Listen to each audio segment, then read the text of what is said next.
एक राइटर ने अपने बच्चों का ख्याल रखने के लिए एक नैनी को हायर किया, पर ये नैनी हस्बैंड और वाइफ के बीच में एक दरार बन जाती है। हेलो फ्रेंड्स, आज मैं आपको डेडली इल्यूजन्स ये 2021 की एक thriller mystery Hollywood movie explain करने वाला हूँ। इस मूवी में अलग अलग ट्विस्ट एंड टर्न्स आते हैं, तो इसे अंत तक जरूर देखिएगा।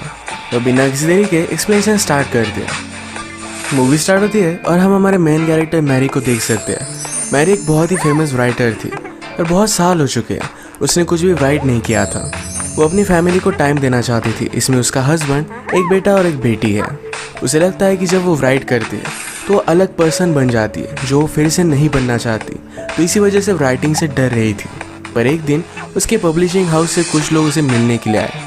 कुछ अलग बहाना बनाकर उन्होंने मीटिंग फीस की थी, पर मीटिंग में उसे कहते हैं तुम्हें हमारे लिए और एक बुक लिखनी है।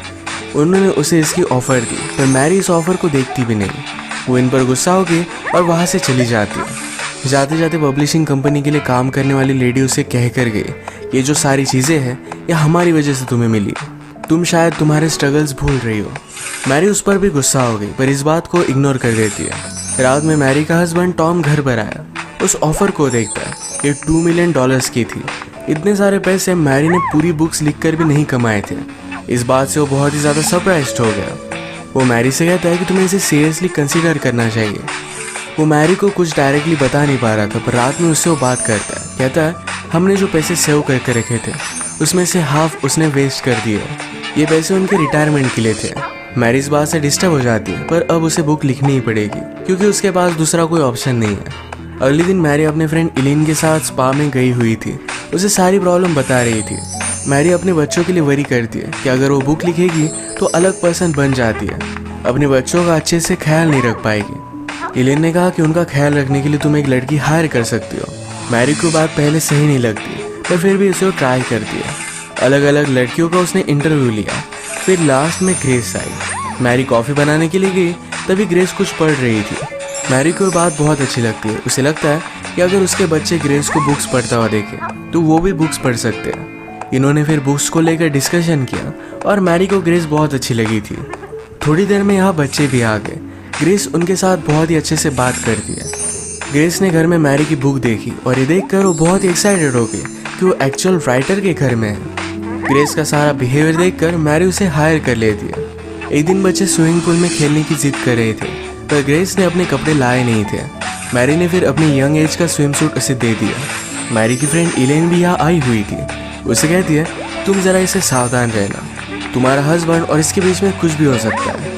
मैरी ग्रेस को बहुत ही सीधी सादी समझती है। वो कभी भी इमेजिन नहीं करती कि ऐसा कुछ भी हो सकता है। रात में ग्रेस बच्चों को संभाल रही थी, तभी टॉम और मैरी ये दोनों इंटीमेट हो जाते हैं।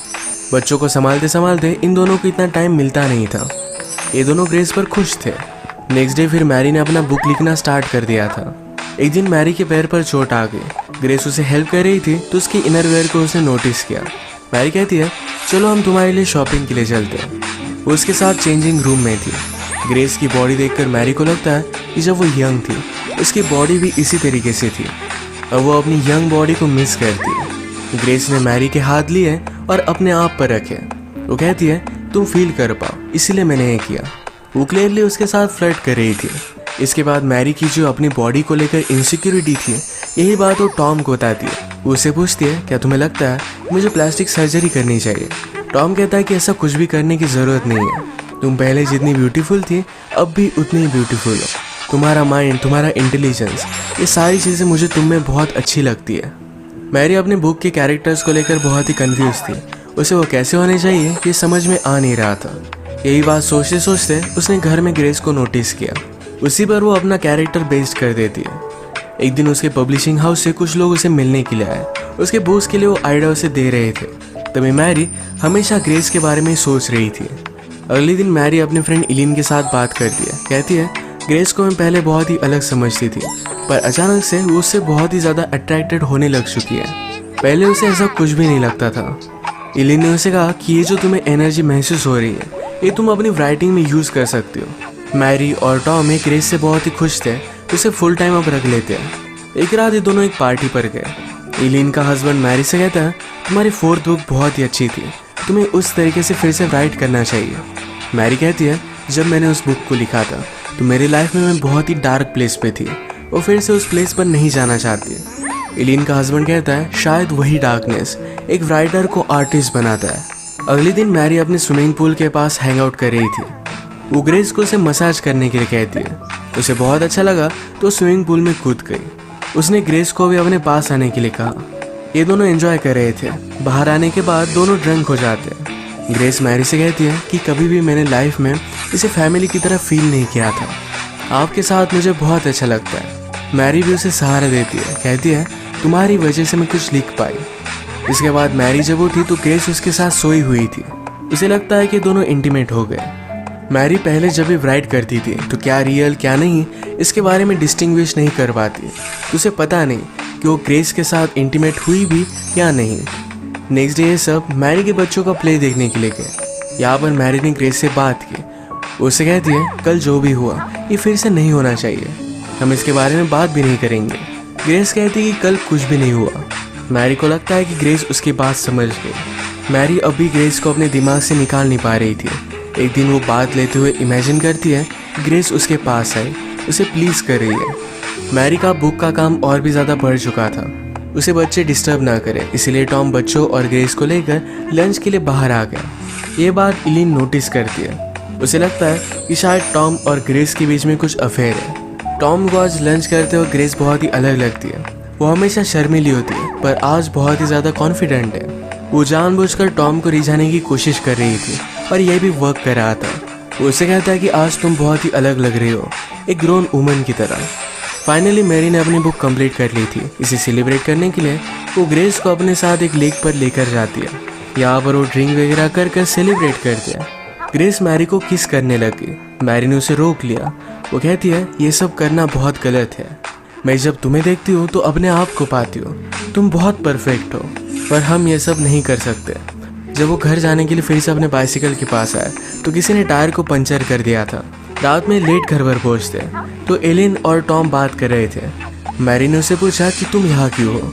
एलिन कहती है मुझे लगता है कि टॉम और ग्रेस के बीच में अफेयर चल रहा है, इसी के बारे में बात करने के लिए मैं आई हुई थी। मैरी ने पहले भी एलिन और टॉम को एक साथ देखा था तो इस वजह से वो एलिन पर ही शक करने लग जाती है। एलिन भी इस बात पर गुस्सा होगी। उससे कहती है तुम मेरी बेस्ट फ्रेंड हो, तुम्हारे साथ में ऐसा कभी भी नहीं कर सकती। इसके बाद वो यहाँ से चली गई। डिनर का प्रिपरेशन करते वक्त ग्रेस और मैरी एक साथ थे तो इसमें ग्रेस मैरी को प्लीज करने लगती है। टॉम यहाँ पहुँचा पर वो कुछ भी देख नहीं पाता। मैरी को जरा नींद आ रही थी तो जल्दी सो जाती है। बीच रात में उसे अचानक से कुछ आवाज आ रहे थे।